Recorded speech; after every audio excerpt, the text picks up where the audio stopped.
lo and behold, I found this particular place, which is not the ideal place, but I didn't know any better. And I saw it for lease. I made that phone call, refinanced my house, and next thing you know, I got a lease and I got a signature. I'm in the restaurant business. I had a great job. I have a wife. Everybody told me my dad told me don't do it. My sister told me don't do it. My brother, everybody said, you're a mechanic, you're in the electrical, in the air conditioning business. You're not in the restaurant business. And I thought otherwise. I believe in it. And I just went for it. Somehow I managed to Google restaurantowner.com and I said, well, sounds like that's a place to go. I clicked on it, and they offered free templates, and I went for the free templates, and I go, oh wow, this is pretty cool. This is something I can use in my restaurant. So I joined restaurantowner.com, and through this website, I educated myself, to be quite honest. I don't have any other training other than restaurantowner.com training. That is it. I wish I could say it, but no, that is my training.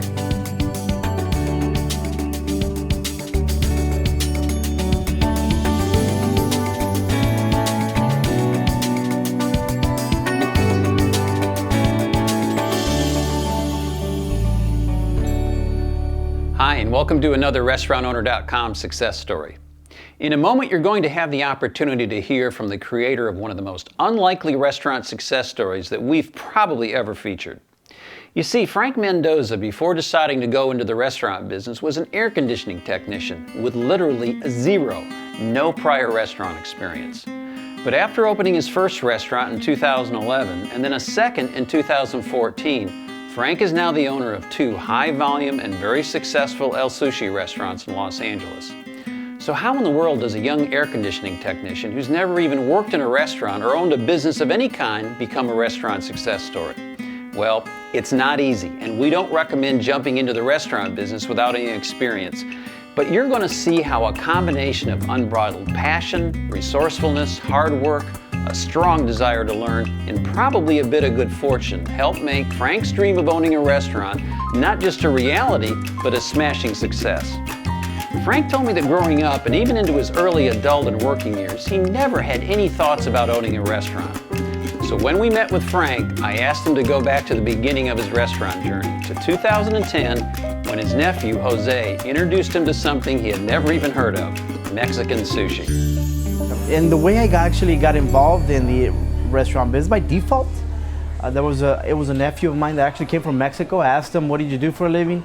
He said a term in Spanish, suchero, which means sushi. And I said, sushi from that part of town? I was just amazed. And so one day he cooks up a storm for me. I was about to get married and I was like, this is amazing. Frank was so impressed with the bold, unique flavor of Jose's Mexican sushi, he immediately starts thinking about how to start selling Mexican sushi out of a food truck. The only thing that stopped him was a lack of money. So he decided to do what he thought was the next best thing, buy a food cart. So I bought a little cart, a sushi cart, like a hot dog cart, and lo and behold, I started to gather pictures of what the food was going to look like, because this is sushi, Mexican sushi. What is that? So once we started coming up with the plates, we took pictures. That way we can give an idea that people can relate to, because people could always relate to a picture. And then we made little menus. So I got this cart from Tijuana, no permits, wouldn't pass health department, that's for sure. And I cater on the streets. So people used to pull up and say, what kind of tacos you sell? And I said, I don't sell no tacos. What do you sell? Sushi. On the street? So people just laughed, how can you possibly sell sushi on the street? And I did so. It didn't have no permits. Finally, I gave up the idea because cops wanted to take me out of business. They did actually, which rightfully so.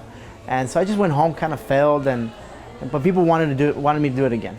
So imagine this. Frank buys and outfits a food cart, and without any permits, he and his nephew Jose start selling Mexican sushi literally on the curve of a busy LA street. As you can imagine, the cart business didn't last long at this location. But what's really interesting and noteworthy is that it did last long enough for Frank to learn something extremely valuable. He learned that virtually everyone who tasted his Mexican sushi really liked it. So he didn't give up. He moved the cart to his house and keeps going. So I started doing it at home. So I did it every Friday and Sunday after 5. And that's how my story began, you know, catering from home. Still kept my air conditioning job. But once I came home at 5 on a Friday, put on my apron, and I was hustling and bustling. So what started as something for fun, it really became a passion for me. And that's how I kind of went into the restaurant business from a little hot dog cart, then transformed to this restaurant that we have today. In case you're not familiar with Mexican sushi, here's Frank explaining it in front of that original cart he used to launch his restaurant career. So people always ask me, what is Mexican sushi? Well, Japanese sushi is raw. What we do, we cook it and or fry it.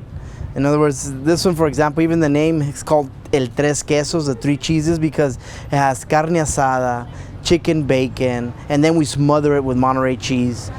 So it's deep fried. And we don't give no wasabi. What we do is we give a little yellow chili that's deep fried and it's seasoned. So this is the name, the racharo. There's some Latin flavors involved, you know. So it's like East meets West. We have 12 different signature sauces that really bring the flavors to life. So Mexican sushi is here to stay. Frank may not have realized it at the time, but what he did, the way he started, was very smart, especially with a new unproven concept and type of food. He started very small. He believed he had a great product, but because of a lack of money, he was forced to start small and prove that there was a real demand for Mexican sushi. So he was able to essentially prove the concept on a shoestring without giving up his day job. That was a very good move. So Frank starts selling his Mexican sushi on weekends from his front yard, and over the next 8 months, he attracts more and more customers who keep coming back to the outdoor dining room he's created in his front yard. But eventually the city forces him to cease operating the restaurant out of his house. So now Frank does what any passionate restaurant entrepreneur with a never give up type of attitude would do. He starts looking for a lease space to open a restaurant, and along the way gets some rather expected encouragement from certain family members. So the thought came to my wife. I said, well, you know, I can do this. I told my wife, I can do this in another setting. So lo and behold, I found this particular place, which is not the ideal place, but I didn't know any better. And I saw it for lease. I made that phone call, refinanced my house, and next thing you know, I got a lease and I got a signature. I'm in the restaurant business. So it was hard because I went broke. I had a great job. I have a wife. Everybody told me that my dad told me don't do it. My sister told me don't do it. My brother, everybody said, you're a mechanic, you're in the electrical, in the air conditioning business. You're not in the restaurant business. And I thought otherwise. I believe in it. And I just went for it. And that he did. Frank noticed an empty space in a rundown, almost vacant strip center not far from his neighborhood. Frank admitted that it was in bad shape, and a lot of people told him he was crazy to consider putting a restaurant in that area. But Frank pressed on and began negotiating with the landlord. He decided that he would only sign a lease if he could get a super good deal. Another very smart decision. The lease deal, I remember when I started the lease, I actually saw the for lease and I told a nephew of mine, let's stop there. And I got the phone number, and here I go again with my curiosity. I said, how much do you want for this space?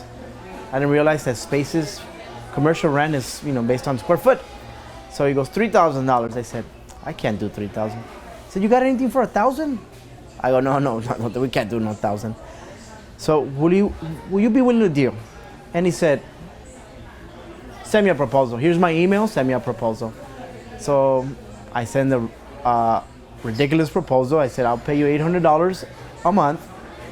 The next year, we'll go up $400, so that'll be $1,200. And then the third year, we'll go another $300, so it'll be $1,500. And I want 4 months free.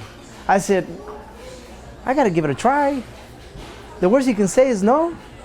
So when I received the email and he says, I agree, I went backwards. I said, oh my goodness, 4 months for free. That was it was the opportunity of a lifetime. I don't know how many times in the world does that happen, but I was blessed to at least have 4 months for free and just a nice low rent that I can actually make some money, at least stay afloat. So, after signing the lease, Frank's committed. Now there was the not so small matter of getting his hands on some cash for things like equipment, furnishings, opening inventory, and the long list of items needed to open a restaurant. He proved to be quite resourceful, a very valuable and necessary trait for a new restaurant owner. Opening a restaurant, I didn't realize how expensive it can be. All I could muster up, I said, I'm gonna refinance my house. I got $52,000 from my residence, which was under my mother's name. So, and then my little earnings that I had, so I had roughly about $62,000. And the way I made it happen was Craigslist. I had one booth of one color, one table of another color. I have multiple chairs, a brown one, a black one, a blue one. I mean, it was a rainbow in here. Doing a lot of the work myself. I went to auctions purchasing things. I spent a lot of time in auctions. A 3-door refrigerator. It can cost a huge amount of money, but at auctions, $500, $600. They did fail within the 6 months. You know, that's why they're cheap, but nevertheless, it got me up and running. So with absolutely zero restaurant experience, $62,000 from refinancing his home and savings, now invested in some equipment, furnishings, and improvements in a rundown strip shopping center, Frank is now in the restaurant business. Looking at this scenario, an owner with no experience, barely enough capital to get open, rundown location, new unproven concept, any restaurant professional would likely conclude that this restaurant doesn't stand a chance. But Frank has a few things going for him. First of all, he's incredibly passionate and driven. His monthly rent payment is very low. And because of operating the food cart in the area for 8 months, he already has a core group of local food cart customers who love his food and can't wait to visit his new restaurant. Here's how it started out. We were open on the sushi cart. I mean, we did that for 8 months. You know, I did the Friday and Sunday thing for 8 months, and I go, wow, we have some customers. So I kind of reached out to them, and they were, sure enough, they followed me. They followed the food. And I go, in order to keep these customers, I have to do something very special. And I realized that I had to make them fall in love with what we do. The place wasn't as nice, the neighborhood wasn't pretty, but if we can make the food beautiful, then they'll fall in love and they'll come back. With an opening crew of just 5 people, Frank, his wife, 2 nephews, and a friend, working 15, 16-hour days, they began doing their best to create the food, service, and experience that, as Frank says, would cause customers to fall in love and come back. Since Frank had already spent all the money he had on opening, he knew what he had to do. He had to attract enough customers and generate enough sales quickly enough to begin producing a positive cash flow. And he knew he didn't have a lot of time. In terms of numbers, I started doing $200, high fives. All I wanted to do is just pay the rent, to be quite honest. Pay the rent. I didn't have a paycheck, nor did my wife. Nor did she ask for one, which is good. And if she did, I said, honey, we got losses. We're partners, we got losses. So then the $300, then we hit the $400, the $500. And then one day we did $600 a day. I said, wow, we got to do better than that. But we were, you know, my main chef, he was, which is my nephew, I said, I'll pay you as much as I could afford. So I think he was making $150 a day. And as we go, just give me some time and we'll get better. And sooner or later, we did. And we made $1,000 a day. So every day we started seeing progress. Many of Frank's food cart customers came into the restaurant and they came back. And they also told their friends, so the sales at Il Sushi started to build. Now, as you can imagine, starting a restaurant on a shoestring with no restaurant experience in a rundown location had to be tough. So I asked Frank what the hardest part was and how he was able to keep going when he really didn't know whether the restaurant was going to make it or not. The hardest part about starting was the hours. 12, 14 hours. I mean, there's only 24 hours in a day. So that was very hard. And then getting the food, right? Getting the food items here, not knowing food service providers, getting the vegetables yourself, cleaning, washing dishes. That was probably the hardest part. It was putting a strain even on my relationship. I mean, we really wanted to choke ourselves. There was a point where we almost got into fights because it was such an overwhelming situation. We were just tired. But we were able to get better by getting more people and people coming in the door. My faith kept me going, and people were coming in. We were seeing people come in.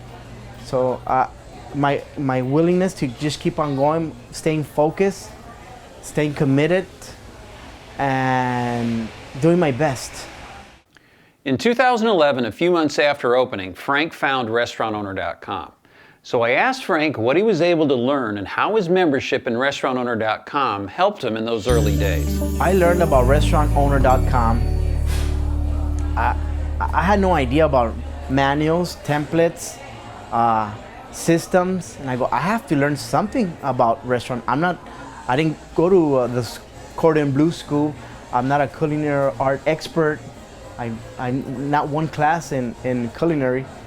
And so I Googled food training, and restaurantowner.com showed up. So I joined restaurantowner.com, and through this website, I educated myself, to be quite honest. I don't have any other training other than restaurantowner.com training.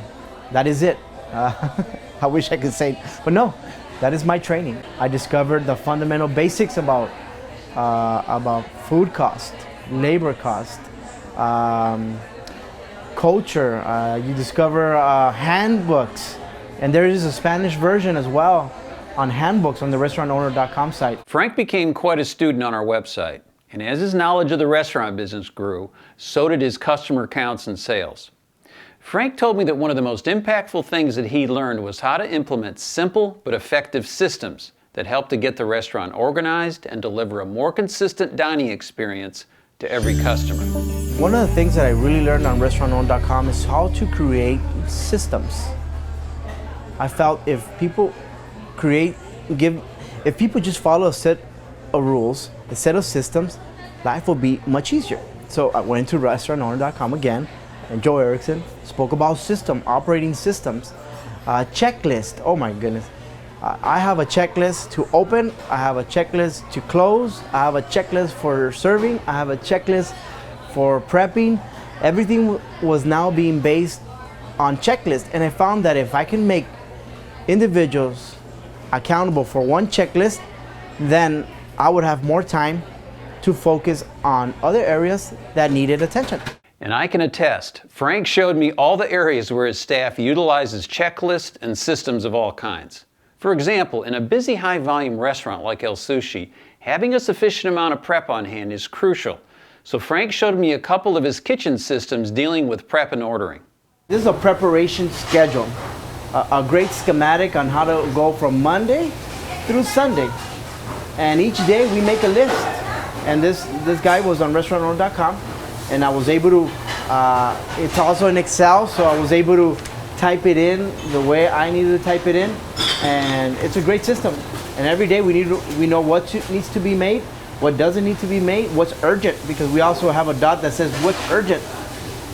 So when it's urgent, even though it's at the bottom of the list, it will go to the top of the list because it's urgent. So if we don't do a checklist for this, we'll be lost without it. It's mandatory. We have to do it on a daily basis, no matter today's Friday, so we're almost done. As the restaurant began to function better and sales continued to grow, Frank had some doubts about how profitable the restaurant actually was. So I asked him what he did to get a handle on his cost and improve his profitability. I discovered there's a course on restaurantowner.com. We talk about numbers, prime cost, and I started to think that we were losing money. So when I asked my accountant what my prime cost was, or my food cost was 43, 44%, I go, something's going on. So I started to discover that we were adding too much carrots on our plate, for example. So we started to remove the portion that we measured it. Therefore, we were not losing too much food. Chicken, we started to measure. I actually bought scales. I said, we're gonna measure each amount of food that we're gonna put on each plate. Like the chicken, we're portioning chicken. If we gave 8 ounces of chicken on a plate, we were measuring it. It was not by sight. It was by a measurement on a scale. And we portioned it, actually. And we found that for every 2 plates, we were giving 4 away. So we were losing money big time. So when I started measuring, my food cost went from 43, 46 to 39, 37, 35, and in dollars, that represents thousands of dollars that we were literally throwing down the drain. So when we finally got the system to measure correctly, we went from 46% to 29%, which is, on a monthly basis, we're looking at about $10,000 or more, just on food costs. So over the course of the first 1.5 to 2 years, Frank immerses himself in learning more about building a successful restaurant business and implements many effective systems and smart business practices in his restaurant. Those actions help the restaurant function in a more organized and predictable fashion and also improves efficiency and profitability. But while systems and processes are important tools, ultimately it takes good, loyal, hardworking people for a restaurant to consistently deliver a world-class dining experience day after day, over and over again. One day, Frank attended one of our webinars on culture and leadership. It struck a chord, and he immediately decided to sign up for our 3-day workshop on improving restaurant culture. After this 1 hour, I said, I need more. And so that's when I decided that I wanted to go. And I took one other person with me, which was my manager. And when we first got there, we were thinking about the problems we had, and we wanted to fire quite a few of them. But after the first day, the benefit of the doubt, I said, you know what, we are wrong. We are so wrong. And we're not doing enough. And it is our fault that it was our fault that we had the culture in the first place. Because we were modeling the stuff that was not necessarily true. I mean, profanity was being used. We were letting people get away with things. Nobody was held accountable. And so the culture really changed how I saw things. And I learned that the success of a business is the employees that work in the business. It's not the owner. It's not the wife or the manager. It's a collective effort. And if I didn't take care of my employees, that sooner or later I think I was doomed to fail. One of the many characteristics that makes Frank such a successful restaurateur is that he's an immediate and relentless implementer. When he returned to the restaurant from the workshop, he immediately got to work on several culture-building practices. Number 1, a mission statement, and also recognizing his people for a job well done. The first thing I discovered is how to create a mission statement. I created an identity for the restaurant business, or we created it. We gave it purpose. We gave it meaning by creating a mission statement to delight every customer we serve with an extraordinary experience meant something. It was not just, it was short, but it really meant that our job was to deliver a promise, and that was to delight every single customer, and that meant everybody with an extraordinary experience. And I started to think, how are we going to get there? Well, we started changing our culture, how we see things, how we talk to people. We started to talk about compañero, compañera, which in Spanish, instead of calling people by their name, we call them compañero, compañera, team member. And recognizing people for their good efforts. People wanted just a pat in the back, and I never did that. And when I gave a guy, we created a program called the All-Star Program. It's like the Employee of the Month, but we call them an All-Star. So we got a hero story out there. We found a perfect story within the restaurant of a person that really was going above and beyond. And I got a star. I took a picture. I wrote a story about him, and I posted it in the wall. And when I did that, he said, you know what, Frank? I got paid today, and thank you so much. I need the pay. But what you gave me today meant more than the paycheck. Another admirable trait of Frank's is humility. He realized that if he was ever going to change the culture in his restaurant, he was going to have to change first. And that meant he was responsible for modeling the behaviors and attitudes of the culture that he wanted to create. One of the things I discovered is that if we were going to make a change, that the one person that needed to change was myself. And I needed to model the mission statement. I need to act the mission statement. You know, because talk is cheap. If you don't act it out, people will say, that guy's a fake, that guy's a phony. So I don't do a lot of talking. I just model it. And we're there for people when they really need us. And people see that we care. We're honest. One of the things that I noticed about Frank's employees when I was there, even though they were working extremely hard all the time, they seemed genuinely happy. And whenever Frank approached, without exception, they would light up with a big grin. I ended up my discussion asking Frank about his goals for the future and what he likes best about being a restaurant owner. The reason I discovered that when I went in the restaurant business, I wanted to be my own boss, right? Everybody wants to be their own boss, create enough money to children education, a house, a car. But then I discovered once I was in the business that there was more than that. There was more. I'm not in it for the money. I get great joy in making a difference in people's lives. That is more rewarding than any single dollar figure. Although we do need money, I mean, we got to pay rent, we got to pay bills, and if we don't meet goals, yes, it's something to talk about. But when you make a difference in people's lives, we're part of a rehab home that we maintain. It's called Victory Outreach in East LA, where we maintain a rehab home, and we're part of a ministry where we keep people off the streets. So, and we allocate dollars for that ministry.